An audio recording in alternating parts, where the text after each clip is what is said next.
polución, grandes inundaciones, terremotos, sequía. El planeta nos está avisando, y parte de la población ha sabido captar esos avisos. Es por ello que dedican gran parte de su tiempo a concienciar al resto de la sociedad y a la protección de nuestro medio ambiente. El ecologismo o movimiento verde es un movimiento social que busca la convivencia entre la naturaleza, los seres humanos y su modo de vida. La ecología influye dentro de todos los aspectos de la sociedad y dentro de ella tienen un papel fundamental las diferentes asociaciones. Pero, ¿cuándo, por qué y cómo surge esta ideología? Yo creo que el ecologismo surgió con la propia evolución humana. El hombre consume los recursos desde hace muchos cientos de miles de años, algunos millones de años, y evidentemente tiene que ser cuidadoso con la naturaleza por una cuestión de supervivencia. Lo que ocurre es que cuando avanzan las sociedades y uno se da cuenta de que puede terminar con los recursos naturales, empieza a preocuparse por la naturaleza.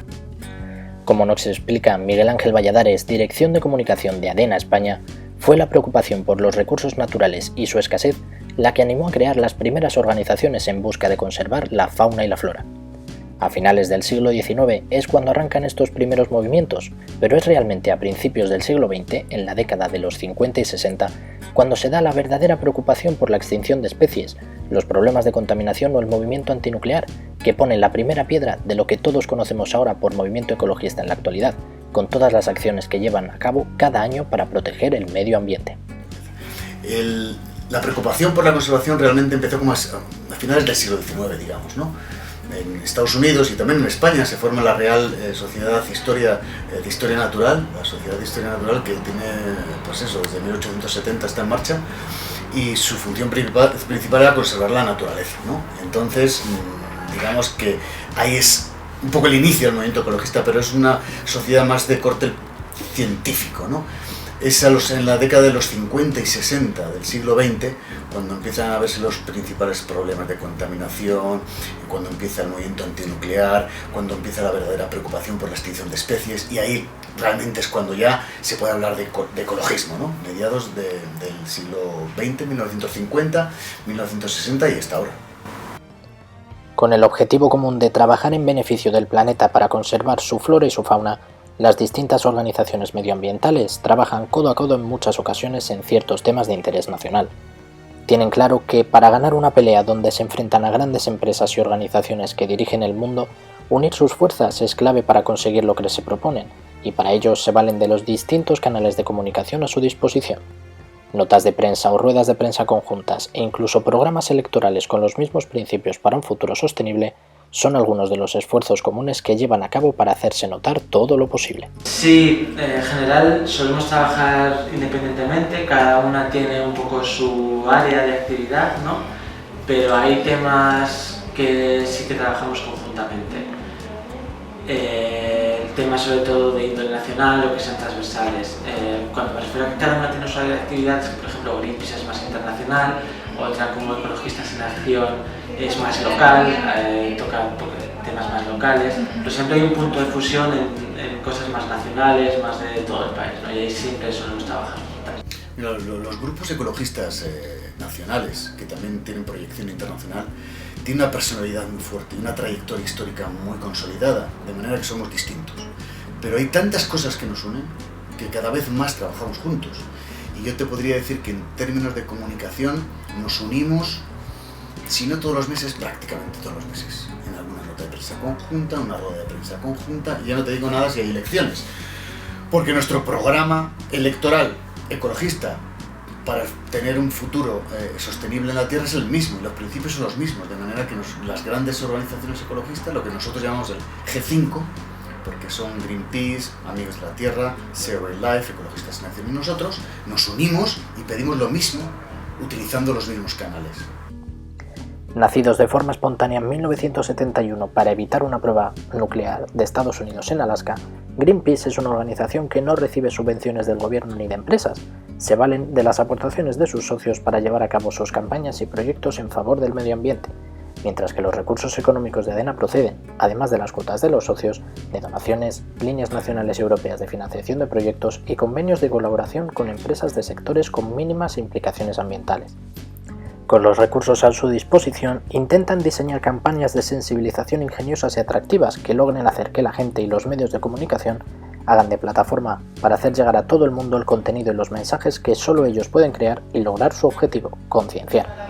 Greenpeace no recibe subvenciones del gobierno ni de empresas y eso es fundamental para poder criticar las malas prácticas que hagan tanto gobiernos como empresas. Eso yo creo que es uno de los puntos más importantes de nuestra organización. Esa independencia que nos brinda el depender solamente de nuestros socios y socias. Nuestra organización es una organización muy grande porque es mundial, tiene sede en 100 países, tiene 5.000 personas de staff, de personal, tiene miles de proyectos, es grande, pero en España concretamente es una oficina mediana con un presupuesto normal, pero que nos permite tener también muchos proyectos, muchas campañas y mucha gente trabajando, ¿no? Ahora, cuanto más se tenga, más se hace, porque además esta organización reinvierte siempre en conservación, por estatutos. Quiero decir, somos una ONG sin ánimo de lucro y por tanto no podemos generar ingresos porque no se reparten dividendos entre los socios, no los hay. No hay un consejero delegado, ¿no?, que reparta beneficios y todo se reinvierte. Cuanto más fondos se tengan, más socios, más capacidad económica, más proyectos y más campañas de comunicación.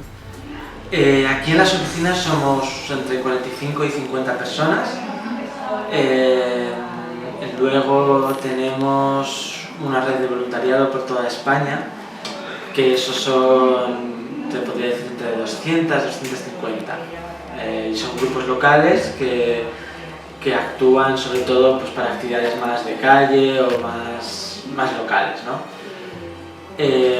Y luego aparte tenemos unos 95.000, 100.000 socios en España, y esos son un poco los números. Y realmente buscar un hueco gratis es muy complicado. Nuestra estrategia es diseñar campañas de sensibilización originales, atractivas, para que la gente se enganche y para que también los medios de comunicación utilicen, nos sirvan de plataforma, ¿no? Porque claro, nosotros no pagamos ni un anuncio. Nosotros, como ONG, si tuviéramos que destinar a campañas publicitarias, inserción de anuncios en prensa escrita, en internet, en televisión, presupuesto, necesitaríamos 10 veces el presupuesto que gestiona toda la casa al año. De manera que, ¿qué hacemos? Siempre trabajar pro bono. Las agencias nos dan y nos diseñan anuncios, incorporan de forma gratuita en los medios de comunicación, pero nosotros entramos con el contenido, que es la fuerza del panda. Podemos aportar contenido, nuestros programas, nuestras propuestas, las campañas y ofrecerle a las distintas ventanas que hay, tanto online como en los medios tradicionales, todo nuestro contenido que compran bastantes veces, la verdad, ¿no?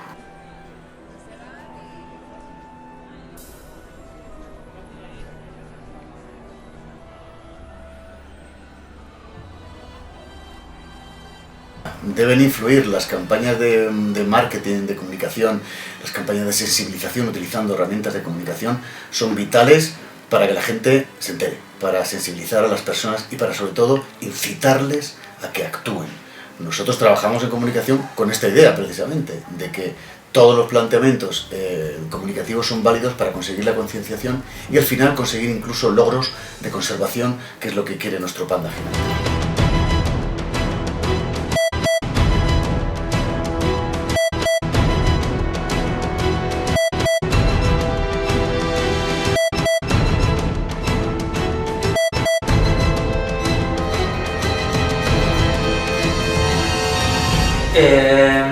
Depende del tipo de campaña que hagamos, suele salir en los medios de comunicación o no. Y ahí está muy definido si sobre todo es el tema de la publicidad en los medios de comunicación. Si estamos criticando a una empresa que tiene publicidad, que suele tener publicidad, es muy probable que no salga ninguna noticia de las actividades que hagamos en ese medio de comunicación. Bueno, en ningún medio de comunicación. Puedo poner ejemplos. Por ejemplo, con Zara tuvimos hace un par de años una campaña para que Zara eliminase los productos tóxicos de su cadena de producción. Esto es sobre todo en China, etc. ¿no? Es un proceso complicado. Hicimos una campaña que no salió en los medios de comunicación, pero tuvo mucha fuerza en redes sociales, sobre todo en Twitter, y a partir de ahí Zara fue cuando se comprometió con la campaña Inditex, ¿no?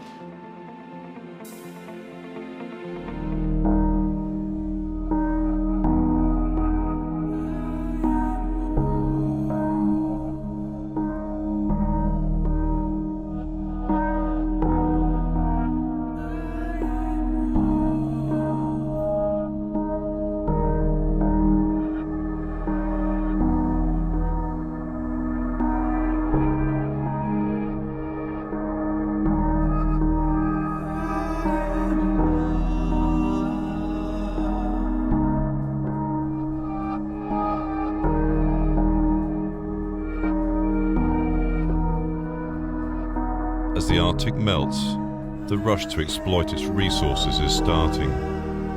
Nobody will listen to her, but they'll listen to you. Demand a global sanctuary and save the Arctic.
Muchas de estas campañas están dirigidas a los jóvenes, pues son ellos los que conforman las nuevas generaciones que tienen en sus manos que el cambio sea posible, pero ¿les influyen realmente las acciones de las organizaciones? A mi modo de ver, creo que no llaman lo suficiente la atención, nuestra atención.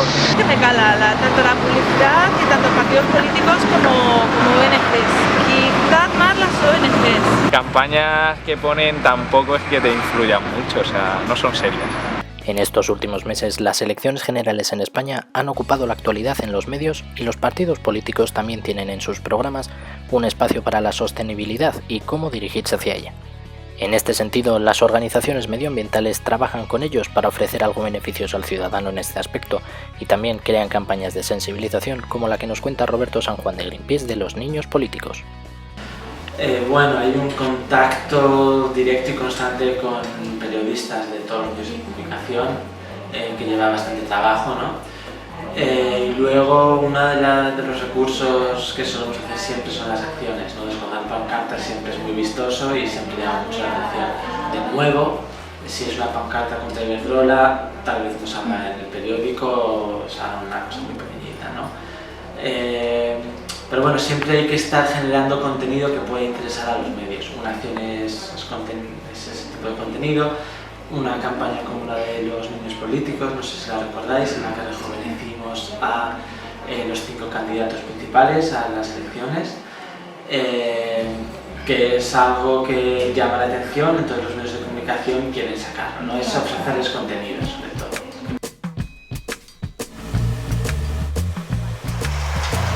Sí, me transforma en Pedro Sánchez. Un político es una persona que se supone que tiene que ayudar al país en el que está.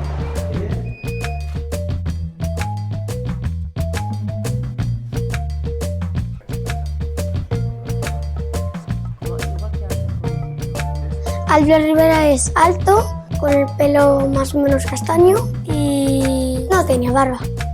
Soy bajo, pequeño y tampoco tengo barba.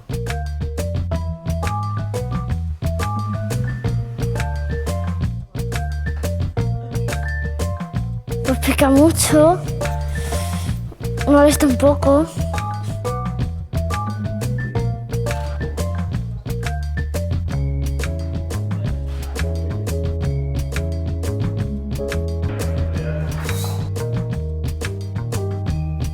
Político es uno que gobierna en España y que se supone que tiene que hacer las cosas bien para ayudar al mundo, ¿no? Vale, tío, eso está fenomenal. Rajoy pues se queda en casa, luego un poco más tarde se va a poliquear. Pablo Iglesias y Rajoy son amigos.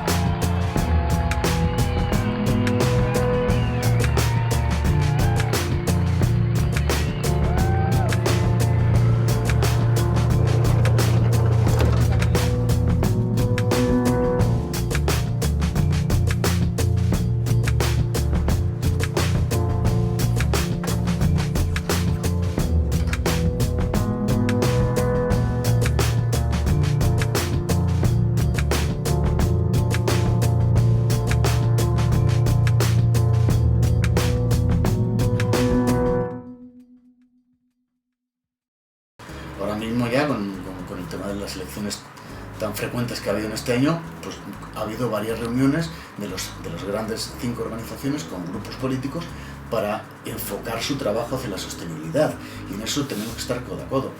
Luego, por otro lado, hay subvenciones públicas y algunas de ellas, por supuesto, esta organización también se beneficia, porque para eso está el dinero público para trabajar en conservación en medio ambiente, está para ello. Tendría que haber más, y tendríamos que ser más ONGs las que consiguiéramos más dinero y más apoyo público, pero es verdad que nuestra fuerza principal es el socio. Es el socio que le da la cobertura humana al panda, ¿no? Y son los que aportan también el dinero suficiente para poder trabajar. Si bien es cierto que la sensación general es la de que el ciudadano está mucho más concienciado con el medio ambiente y su cuidado, la crisis que vive España desde hace varios años ha hecho que las prioridades de la gente se hayan dirigido más a cuidar la economía y querer que ésta crezca. Sin embargo, en las asociaciones ven brotes verdes y una concienciación de que hay que cuidar el medio ambiente, ya que es algo que nos afecta a todos. Bueno, yo creo que esto es una opinión más personal, pero bueno, es a través de mi experiencia en Greenpeace, ¿no?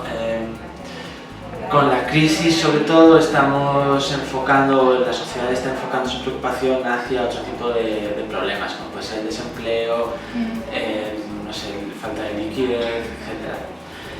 Entonces, el medio ambiente ha quedado como más en un segundo plano durante estos últimos años. Pero yo creo que al final cada vez hay más y más gente que se está dando cuenta de que el medio ambiente repercute en la vida diaria, ¿no? Y, por ejemplo, últimamente con la famosa boina de Madrid, ¿no? Pues obviamente no se le escapa a casi nadie sensato que eso al final es un veneno que estamos respirando, que actúa a largo plazo y bueno, que no es sano, ¿no? Entonces este tipo de cosas yo creo que cada vez la gente lo tiene más asumido. Uno de los grandes factores que afectan al medio ambiente es la contaminación, y en Madrid se han tomado medidas recientes para limitar el tráfico de los vehículos y sus velocidades en busca de reducir los picos de contaminación que se han llegado a vivir por la falta de lluvias en la capital. En este sentido, Miguel Ángel Ceballos, portavoz de Ecologistas en Acción, cree que medidas provisionales de este tipo son siempre bienvenidas, además de ser efectivas, pero que la solución real pasa por introducir medidas estructurales que busquen promover el transporte público no contaminante. Algo más de una semana, pues la ciudad de Madrid ha estado sometida a unos niveles de contaminación por dióxido de nitrógeno y también por partículas muy elevada, que es la que ha determinado en definitiva las medidas que ha adoptado el ayuntamiento de limitación del uso del automóvil en la ciudad y el entorno, y esa situación pues bueno tiene repercusiones claras sobre la salud de todas las personas que viven allí, y también afecta a la calidad del aire pues de las comunidades y territorios del entorno, limítrofes, pues, por supuesto. Sí. Yo creo que es correcto cuando tenemos un problema de muy elevada contaminación como consecuencia de las circunstancias meteorológicas, es correcto adoptar medidas de emergencia, digamos, limitando la principal fuente de esos contaminantes, que en el caso de la Comunidad de Madrid no es otra que el tráfico rodado, pero que esa política o esa medida no debería, por un lado, limitarse solamente a la capital, sino que el problema de la Comunidad de Madrid es que hay 2 millones de personas que intentan entrar en la ciudad todos los días desde las ciudades dormitorio del entorno, y en todas esas ciudades del cinturón urbano de Madrid no se han adoptado ningún tipo de medida para limitar el uso de esos movimientos diarios de automóviles hacia el centro de Madrid. Y por otro lado, al margen de estas situaciones, digamos, de emergencia por puntas de contaminación, se debería ir adoptando medidas estructurales que faciliten que la población se pueda mover en esa comunidad habitualmente a través de medios de transporte no contaminantes, fundamentalmente el transporte público. Greenpeace es una organización fundamentalmente internacional, entonces nuestras campañas en general suelen ser internacionales. Sí que hay una parte nacional, y cuando la parte nacional es muy trascendente, sí que hay un conocimiento, sí que lo movemos en otros canales, como puede ser Europa o el mundo, depende, ¿no? Por ejemplo, dos de las últimas campañas que hemos hecho esto es con la de prospecciones. No sé si conocéis, bueno, ha habido un fuerte apoyo del gobierno español a las prospecciones, y hubo, bueno, en Canarias sobre todo, un incidente con la Armada, etc. Eso sí que trascendió las fronteras, ¿no? Entonces ahí sí que hubo apoyo internacional de cara para las prospecciones. Por ejemplo, con la ley Mordaza, ahora que ya fue aprobada hace unos meses, sí que se está moviendo a través del Greenpeace por instancias europeas. Invito ahora a la COP a que adopte el borrador de decisión llamado Acuerdo de París, que figura en el documento. Miro a la sala, veo que la reacción es positiva, no entiendo ninguna objeción, así que el Acuerdo de París por el clima queda aceptado. Euforia en París en el plenario de la Conferencia Mundial del Clima. Aplausos, vítores y abrazos para celebrar un acuerdo histórico. La firma del primer acuerdo mundial para luchar contra el calentamiento global. Vemos que los gobiernos se lo han tomado en serio. Ahora necesitamos ponernos manos a la obra a todos los niveles con la implicación de empresarios, sociedad civil, trabajadores. Por primera vez en la historia, 196 países se han puesto de acuerdo y han ratificado un pacto global para luchar contra el cambio climático. Abrazos y besos entre los representantes y ministros porque todos consideran que se ha conseguido un documento histórico. Sí, hay motivos para celebrar porque realmente es la primera vez que todos los países implicados, 195, incluidos China y Estados Unidos, los más contaminantes, firman un documento como este con un objetivo común, que la temperatura de la Tierra no aumente más de 2 grados, impulsando la transición energética. Si las televisiones se han volcado informando sobre la Conferencia del Clima de París de una forma poco habitual en comparación con el tratamiento de otros temas ecológicos, otras formas de colaborar con el medio ambiente llegan a través de los materiales reciclados, como es el caso del papel. Algo que cada vez se hace más en España, pues más del 70% del papel que consume la industria, el comercio, las oficinas y los hogares privados es recuperado y reintegrado en el sistema en forma de nuevos recursos o materias primas secundarias. De esto se aprovechan publicaciones como The Ecologist o Ecohabitar, que son de las pocas que transmiten sus mensajes en una publicación física en los kioscos y cuyas páginas son de papel reciclado, por lo que contribuyen doblemente al cuidado del medio ambiente, no solo por su concienciación periodística, sino por los materiales utilizados. Y aunque el impacto del ecologismo en los medios de comunicación ha trascendido poco más allá de las informaciones en televisión, las publicaciones ecológicas, los programas que vinculan la ciencia con temas ambientales, el amplio espectro radiofónico o los cada vez más socorridos debates suman poco a poco sus fuerzas para hacer llegar el mensaje de que el ecologismo no es ya solo un movimiento para cuidar el medio ambiente, sino un modo de vida y que afecta a nuestras conductas diarias. Una revista que viene luchando por una concepción de la ecología que va más allá de lo que entiende la mayoría de la gente por ecología, ¿no?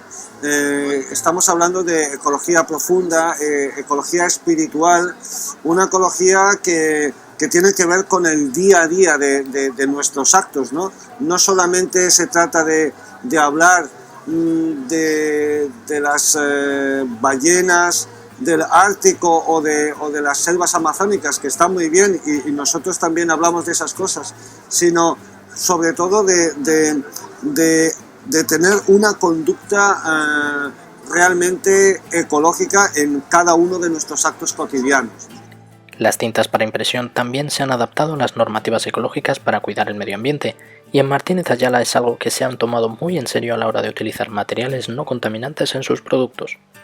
La cada vez mayor sensibilidad y respeto que existe por nuestro entorno les ha motivado a dirigir su esfuerzo en dos actividades. Por un lado, han introducido procedimientos limpios y con sistemas cerrados para controlar la producción y minimizar, reciclar y tratar sus residuos correctamente. Por otro lado, elaboran tintas respetuosas con el medio ambiente, dando paso a las resinas naturales, aceites vegetales y pigmentos orgánicos. De esta forma, obtienen tintas que proporcionan plena seguridad en los trabajos y responden a las exigencias de sus clientes, que cada vez son más conscientes y sensibles al respeto por el medio ambiente. Esta empresa tiene muy presente lo que es el cuidado por el medio ambiente. Ahora mismo estamos certificados con el certificado de calidad ISO 9001-2000 y estamos en proceso del certificado de ISO 14000. Entonces lo que sí hacemos es una gestión de residuos y una gestión de todo lo que son las cuestiones medioambientales muy estrictas para precisamente poder llevar a cabo la certificación de la ISO 14000. Con esto el ecologismo vive quizás su mejor momento en cuanto a implicación y desde las grandes organizaciones auguran un futuro brillante para el movimiento ecologista con el ciudadano como gran protagonista. ya que ahora no les hace falta que haya grandes plataformas, sino que ellos mismos crean pequeños grupos para defender causas propias a pequeña escala en sus pueblos o provincias, pero que acaban sumando y creando desde ahora el movimiento ecologista del futuro. Hoy en día es inimaginable, pero no te puedes ni imaginar la cantidad de grupos ecologistas que hay en España y en todo el mundo.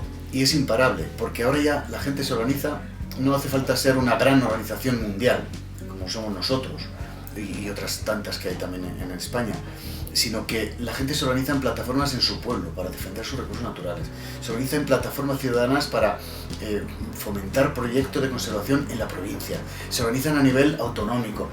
Es que hay muchas iniciativas y el movimiento ecologista de base, que es el movimiento ciudadano, va increciendo. De manera que yo, el futuro, creo, si no, no estaría aquí trabajando ni llevaría tantos años, creo que es muy bueno, porque se va a pasar el testigo a los ciudadanos, ¿no? Ya no va a haber tantas organizaciones, se pueden crear siempre, ¿no? Pero en estos momentos que en España hay miles, o sea, es una cosa increíble. Y yo auguro que tiene futuro y que encima va a ser ciudadano.